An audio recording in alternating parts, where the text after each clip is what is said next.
حضرت عمر رضی اللہ تعالیٰ عنہ جب ایمان لائے تو آپ نے ایک ایک کافر کے گھر کے دروازے پہ کھڑے ہو کے کہا کہ تم کمزوروں کو مارتے تھے، میں تمہیں بتانے آیا ہوں میں محمد عربی کا نوکر بن گیا۔ بلکہ آپ نے اعلان کیا جس نے اپنی بیوی کو بیوہ اور بچوں کو یتیم کروانا ہو اور اپنے ماں باپ کی کمر کو جھکانا ہو وہ عمر کے مقابلے میں آئے۔ اللہ اکبر۔ زنیرہ نامی ایک خاتون تھی، بہت کمزور، راوی کہتا ہے کہ اس کی ہڈیوں میں گودا نہیں تھا، عشق رسول تھا، اور اس کا ظالم آقا اس کو مارتا ہے، اور جب مار مار کے تھک جاتا ہے ادھر سے عمر آ رہے ہیں، یہ اسلام لانے کے پہلے کی کہانی ہے، ادھر سے عمر آ رہے ہیں تو اس نے کہا عمر تم جوان آدمی ہو تو یہ چھوڑتی نہیں ہے اپنے نبی کا نام، ذرا تم آؤ۔ عمر کوڑا پکڑ لیتے اسے مارتے مارتے مارتے تھک جاتے ہیں تو پانی پینے لگتے ہیں، تو کہتے ہیں مجھے تیرے پہ ترس نہیں آیا لیکن میں ذرا پانی پینے لگا ہوں، اور پھر گلے کے اندر ڈال کر کے کوڑا اس کی رسی کو بل دیتے اور اس کی آنکھیں باہر نکل آتی اور کہتے ہیں بلا اپنے نبی کو جو تیری آنکھوں کی بینائی واپس کرے۔ اللہ اکبر۔ تو اس نے آسمان کی طرف منہ کر کے کہا مالک میں کبھی بھی آنکھوں کی بینائی نہ مانگتی لیکن اب تیرے نبی کی عزت کا سوال ہے۔ آنکھوں کی بینائی واپس ہو جاتی ہے۔ زنیرہ کو بڑا مارا، آج عمر گلیوں میں آنکھوں میں آنسو ہیں اور عجیب دل بےتاب ہے، اور کہتے ہیں آؤ بھئی میں حضور کا غلام بن گیا ہوں، تمہیں بتانے آیا ہوں۔ زنیرہ نے موڑ کاٹا تو آگے عمر یہ آواز دے رہے تھے۔ زنیرہ ایک کونے پہ کھڑے ہو کے رو کے کہتی ہے عمر تم تو بڑے اس دن جوش و غضب میں تھے اور تم مارتے ہوئے تھکتے نہیں تھے۔ تو عمر نے کہا زنیرہ اس دن میں نے دیکھا نہیں تھا، اب میں محمد عربی کو دیکھ آیا ہوں۔ جنہ ویکھیا نہیں ہو کرن گلاں، جنہ ویکھیا نہیں ہو کرن گلاں، جنہ ویکھیا ہو تے بول دے، جڑے محرم راز حقیقت دے اور راز حقیقت کھول دے۔ تو حضرت عمر رضی اللہ تعالیٰ عنہ ایمان لائے۔ حضرت عبداللہ ابن مسعود رضی اللہ تعالیٰ عنہ فرماتے ہیں کہ حضرت عمر کا ایمان لانا مسلمانوں کے لیے عزت کا سبب تھا، ان کا ہجرت کرنا مسلمانوں کی نصرت تھی اور ان کی خلافت مسلمانوں کے لیے رحمت۔ حضرت عمر رضی اللہ تعالیٰ عنہ وہ ہیں کہ میرے حضور نے فرمایا لوگوں جب نیک لوگوں کا ذکر کرو تو میرے عمر کا تذکرہ ضرور کیا کرو۔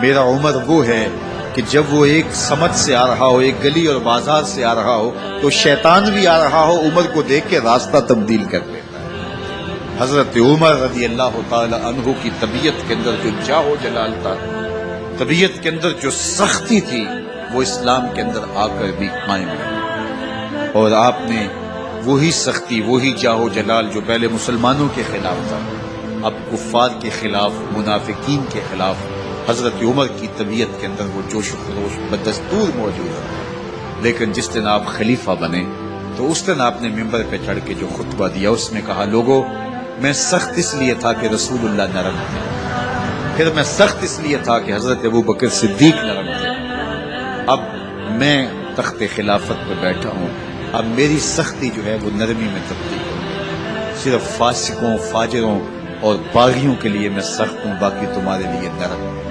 سب سے کم جو تنخواہ بیت المال سے اگر کسی وجود نے لی ہے تو وہ حضرت عمر رضی اللہ تعالیٰ عنہ، صرف 2 جوڑے لیتے تھے سال میں، اور راوی کہتا ہے کہ میں نے دیکھا ہے کہ اس میں بھی 17 پیوند لگے ہوتے تھے۔ حضرت عمر رضی اللہ تعالیٰ عنہ کا طرز زندگی، آپ کا انداز معاشرت اور آپ کا انداز خلافت، ہر لمحہ آپ کی زندگی کا اٹھا کے دیکھیے کتنی مرتبہ قرآن حضرت عمر کی رائے کے مطابق نازل۔ اللہ تعالیٰ جل شانہ نے ان کو صاحب الہام بنایا تھا۔ ہر امت میں کوئی صاحب الہام ہوتا ہے، حضور کی امت کا صاحب الہام حضرت عمر رضی اللہ تعالیٰ، اور آقا کریم نے انہیں اپنا وزیر قرار دیا۔ فرمایا میرے 2 وزیر آسمانوں میں ہیں، 2 وزیر زمینوں میں ہیں۔ آسمانوں کے وزیر جبرائیل اور میکائیل ہیں اور زمین کے وزیر ابو بکر اور عمر رضی اللہ تعالی عنہما۔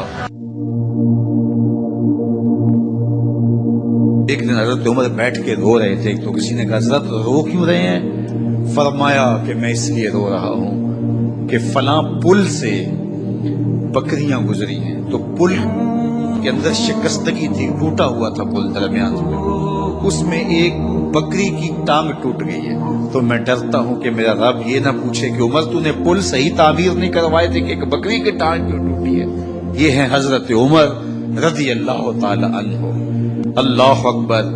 تو اللہ تعالیٰ جل شانہ نے حضرت سیدنا عمر بن خطاب رضی اللہ تعالیٰ عنہ سے جو کام لیا، مختصر دور خلافت کے اندر 10 سال 6 ماہ 4 دن آپ نے خلافت فرمائی ہے، لیکن کہاں سے چلے اور یہاں مکران تک، بلوچستان کا حصہ ہے، یہاں تک آپ کی سلطنت کی حدود رسی، ادھر آرمینیا تک جا پہنچے، حمص فتح کیا، قادسیہ، یرموک۔ آپ ذرا دیکھیے کہ کہاں تک آپ کی فوجوں کے گھوڑے دوڑتے رہے، اور اللہ تعالیٰ جل شانہ نے ان کو جو توانائی، عدل و انصاف کی قوت عطا فرمائی۔ اللہ اکبر۔ جب زمین پہ عدل کیا ہو تو زمین بھی حکم مانتی ہے، اور حضرت عمر وہ تھے جن کا حکم ہوائیں بھی مانتی تھی، زمین بھی مانتی تھی، جن کا حکم جو ہے وہ آگ بھی تسلیم کرتی تھی اور دریا بھی ان کا حکم مانا کرتے تھے۔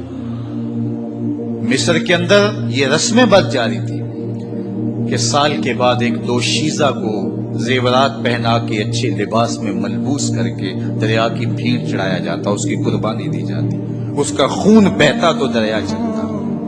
جب مسلمانوں نے مصر فتح کیا تو گورنر نے لکھا کہ اسلام تو اس طرح کی رسوم کی اجازت نہیں دیتا، لیکن خشک سالی ہے، لوگوں کی فصلیں ویران پڑی ہے، تو حضرت کیا کیا جائے؟ تو حضرت عمر رضی اللہ تعالیٰ عنہ کاغذ کے ٹکڑے پہ لکھتے ہیں، بسم اللہ الرحمن الرحیم۔ مصر کے نیل کی جانب عمر کا خط لکھتے ہیں، اے نیل، اگر تو اللہ کے حکم سے چلا کرتا ہے تو چل، ورنہ ہمیں تیرے چلنے کی کوئی حاجت نہیں۔ اور قاصد کو کہا یہ خط لے جاؤ اور جا کے دریائے نیل میں پھینک دو۔ قاصد جا کے خط دریائے نیل میں پھینک دیتا ہے، پانی آتا ہے، ایسا دریائے نیل چلا، 14 صدیاں ہوئی ہیں، آج تک کبھی بند ہی نہیں ہوا۔ دریا حکم مانتے، آگ نکلتی ہے، لوگ حضرت عمر رضی اللہ تعالی عنہ کے پاس آئے، حضرت لاوا پھوٹا ہے، آگ نکلتی ہے اور مدینے کی طرف بڑھ رہی ہے، اب کیا کیا جائے؟ فائر بریگیڈ تو زمانے میں تھی نہیں۔ عمر نے اپنی قمیض اتاری، جس قمیض پہ 17 پیوند لگے ہوئے تھے چمڑے کے، کہا یہ قمیض لے جاؤ، جدھر آگ بڑھ رہی ہے آگے ڈھالنا، آگ پیچھے بھاگ جائے گی۔ زلزلہ آتا ہے تو زمین پہ درہ مارتے ہیں، زمین رک جا، کیا عمر نے تیری چھاتی پہ عدل نہیں کیا ہے؟ تو یہ عمر ہیں رضی اللہ تعالی عنہ کہ جن کے انصاف کی وجہ سے، جن کے عدل کی وجہ سے اللہ تعالیٰ کی رحمات اور اس کی برکات کا نزول ہوتا تھا، اور اللہ تعالیٰ نے مسلمانوں کو وہ آبرومند حکومت دی۔ کائنات کی تاریخ کے اندر ایسی حکومت آپ نے نہیں دیکھی ہوگی جو حضرت عمر نے حکومت کی ہے۔ اللہ اکبر۔ فرمایا فرات کے کنارے پہ ایک کتا بھی پیاسا مر گیا تو اس کا حساب بھی عمر سے ہوگا۔ باہر سے سفیر آتا ہے اور آ کے پوچھتا ہے کہ میں امیر المومنین کے، مسلمانوں کے حکمران کے محل میں جانا ہے، تو وہ مسکرا کے کہتے ہیں ہمارے امیر کا تو کوئی محل نہیں ہے۔ کہا کہاں ہے تمہارا امیر؟